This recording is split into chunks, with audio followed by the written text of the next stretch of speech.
What's going on, everybody? My name is Bear and welcome back to another album review. Today I'm going to be reviewing the 14th studio album by American rock slash pop slash whatever the hell they are considered right now, Weezer, entitled OK Human. Crush Music, the company that manages Weezer, preferred to release OK Human after Van Weezer, but ultimately Van Weezer was postponed to May 2021 as promotion for the Hella Mega Tour, which was supposed to take place last year. I was never too big of a Weezer fan, but due to the output of the review community on how positive this album was rated, I caved into peer pressure and actually listened to it, and let's just say I was pleasantly surprised. Like, for me, my favorite projects are probably either Pinkerton or the White Album, which, ironically, this album is also produced by Jake Sinclair, the same person who did the production on the White Album. They have also mentioned that this album is a piano-based project mixed in with some strings with some orchestra. But let's just kick it off with all my favorite songs. We begin the album with some inside knowledge and diving into Rivers Cuomo's mindset about his problems and anxieties, as most of the lyrics in the song have very contradictory and opposite repercussions. As he mentions in the chorus, all my favorite songs are slow and sad, all my favorite people make me mad, everything that feels so good is bad, bad, bad, and just among the other amount of lyrics that really give us an insight into Rivers' head. And I should also mention that the instrumental on this song is very phenomenal. I love the very eerie and orchestral violins that back the track throughout, and near the end of the song where the trumpets kick in are very pleasing to the ear, mixed in with Rivers' vocals. They all combine very well together and put a very well put together track. And something to mention is that this album is not long at all, only a half hour in total. None of the songs reach over 4 minutes either. So the fact that Weezer can take the time to put so much thought into a track and it tells us so much in a short time span is a great showing of how Weezer has matured as artists, and they're not really looking for commercial success, they just want to make some great music. The next track, Aloo Gobi, I am very mixed on, as this was a track that Rivers wrote back in 2017 to kind of tell of an ironic take of how dull life was at the time, but now that life is different because you know why. He really misses those dull routines. I admire the track for what it is trying to show, but lyrically the song is kind of weak towards the second half. Even though the production on this track is put together very good, it seems as if Rivers wrote the first part of the track, but he couldn't finish the lyrics for the second half, so he just threw a chorus in there and said fuck it. Like I said, I do appreciate it for what it was trying to do, but the execution of the song just fell flat for me. The next song, Grapes of Wrath, touches on being away from everything and just relaxing basically, but Rivers uses his personal preference of reading books and listening to audiobooks, which I think is kind of unusual how they rock Audible. They should totally sponsor me, by the way. And that's the first line of the chorus? I don't know, I don't think it's very distracting, but I do like this song for expressing how everyone really experiences relaxation and escapism in their own way. I never was a big reader, but I do know that everyone needs an outlet to escape from, and needs an outlet to escape from, and Weezer capitalizes on that topic in the song very well. Musically, I also love the little strings that are being played after Rivers' vocals all throughout. If I had to mention things about this album, is that they really pull back a lot of the very commercial aspects of their later music, such as on the Black Album, or especially Pacific Daydream, and they really just let their very minimalist performance speak for itself over the orchestral backing. The next track, Numbers, goddamn, this song sounds great. Very psychedelic and a lot of Pink Floyd influence on this song as they go with this very low tempo and more forlorn sound on the track, as Weezer really talks about how people have insecurities and inadequacies, and how people really don't care as much as they would like to believe, as they also talk about how numbers could also be in a way talking about how the more insecurities that they have, it starts to add up and gets the person with these insecurities in an even more fucked up state of mind. And also, the way that the song is written, it seems as if Rivers is using a second person point of view, so they are talking to someone else, comparing himself to the other person, so that the person can relate to what he's saying. And a very intelligent line occurs in the bridge of the song where Rivers says, I'm a 1, I'm a 0, in the end it doesn't matter, when we love and the 2 becomes 1, 0, 1, 1, 2, 3, 5, 8, 13. This is actually a mathematical sequence called the Fibonacci sequence, where each number is the sum of two preceding ones, starting from 0 and 1. And I go back to the whole spiel about everything starting to multiply, as he mentions, look at him, look at her, they've got 1 million likes, you better figure out how to multiply, divide. Which goes back to the sequence because you could see one person with a lot of likes, and you get envious and upset because you don't have that, and then you see another person who has that, etc., etc., until it gets to the point where you cannot handle it anymore.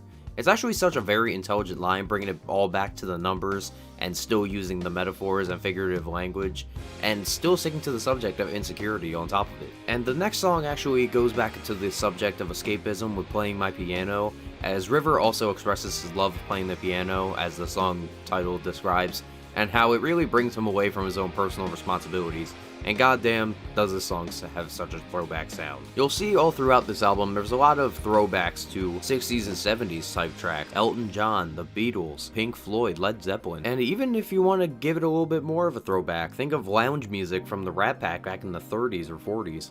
The orchestra really shines on this track, combined with Rivers' very concert hall-esque vocals, as it has this energy to it that just brings the song to life. And yes, the piano does shine very well on this track. At only a minute and 17 seconds long, the next track, Mirror Image, I would count this as an interlude or a very short love song to Rivers' wife, and I also love the lyricism, even though it's only 12 lines long.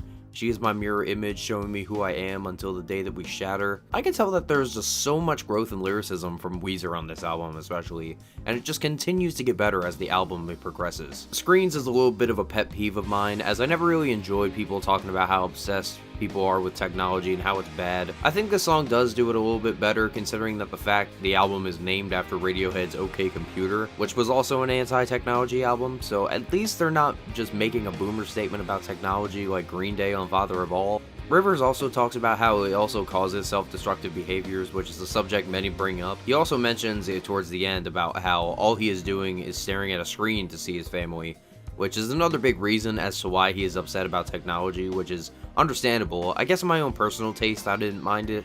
I would just rather listen to the other tracks that are on here. My second favorite track of the album, Bird with a Broken Wing, takes a jazz approach to OK Human, as Rivers really expresses on how it seems as if he feels as if he was past his prime, and how he just feels as if maybe it was time for him to retire.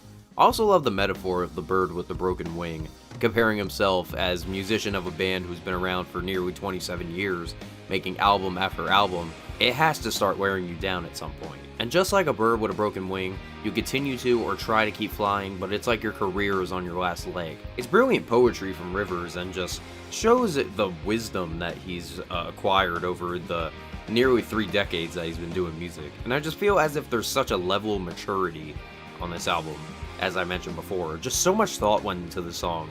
And it really just shows that even some artists can acknowledge if they think that their time in the industry is through. We then go to a little bit more of a mysterious song and subject matter with Dead Roses, as I did have a hard time analyzing what the song was about, as the song takes a medieval approach, talking about how he's at the bottom of a oubliette, or if you don't know, that's actually a dungeon, and how it seems as if his love was taken away from him, so all he has is the dead roses at the bottom of the oubliette, and how he will never let them go, maybe expressing loss in some way. Meaning if they lost them mentally, or how they've passed away physically, or maybe it's supposed to be a track like a medieval storyline. I mean, hey, this album is full of experimental sounds for Weezer, so I wouldn't be surprised if they won the crowd a fictional narrative to experiment lyrically and to talk about lost love. The second unofficial interlude of the album, with Everything Happens for a Reason, delivers a very uplifting sound, reminds a lot of medieval music using lutes and stuff like that, just like how I mentioned before, which led me to believe that Dead Roses could be doing the subject of medieval times, literally. The next song, Here Comes the Rain, was actually written for Rivers' friend Sam Harris, who is an author and podcast host, basically telling Sam not to engage with other people online because that will just cause negativity and just not get sucked into it. And if you listen to the song, you can hear the obvious Beatles Abbey Road influence off of this track. I mean, the song is literally a rewording of the Beatles song Here Comes the Sun. Weezer really sticks to their guns and really follows the same structure as Here Comes the Sun. Basic lyrical ability, uplifting instrumental, very happy and joyful vocals. It really just drives the song forward. And then the next track, Brea Tar Pits, we close out the album with Rivers talking about how he feels as if he may not have much left to give in his life as he grows older, and as the band also gets older with him, and how he's afraid to fall into obscurity. And he uses some great metaphors, as the Brea Tar Pits are in LA and natural asphalt comes from the ground for thousands of years, and how over a long period of time the pits basically trapped and preserved bones of the animals that it took over. He uses this metaphor to essentially say, as the world is evolving around him and as he is scared, that he just keeps sinking down and down, and he wants to keep going with his career, but he's afraid that no one will care or no one will give them a chance to experiment. And honestly, this song was a great closer, an amazing crescendoed orchestra, great closing instrumental, emotional performance from Rivers. It just surprised me how much this album evolved from the Black Album, and how this album is just such a great example of an artist experimenting, and at the same time not deriving away from original style. also combining their influences. I think that this is possibly their best record since the White Album, and I feel as if when Van Weezer comes out in May, I will be pleasantly surprised if they can actually out-top this album. I'm feeling a decent to strong 7 on this album. I hope you all enjoyed this album review of Weezer's OK Human. Also, if you don't know, I have a main channel where you can subscribe to that for wrestling content, my universe mode, and gaming videos of me doing stupid shit. Leave a like, comment, subscribe, and I will talk to you all later.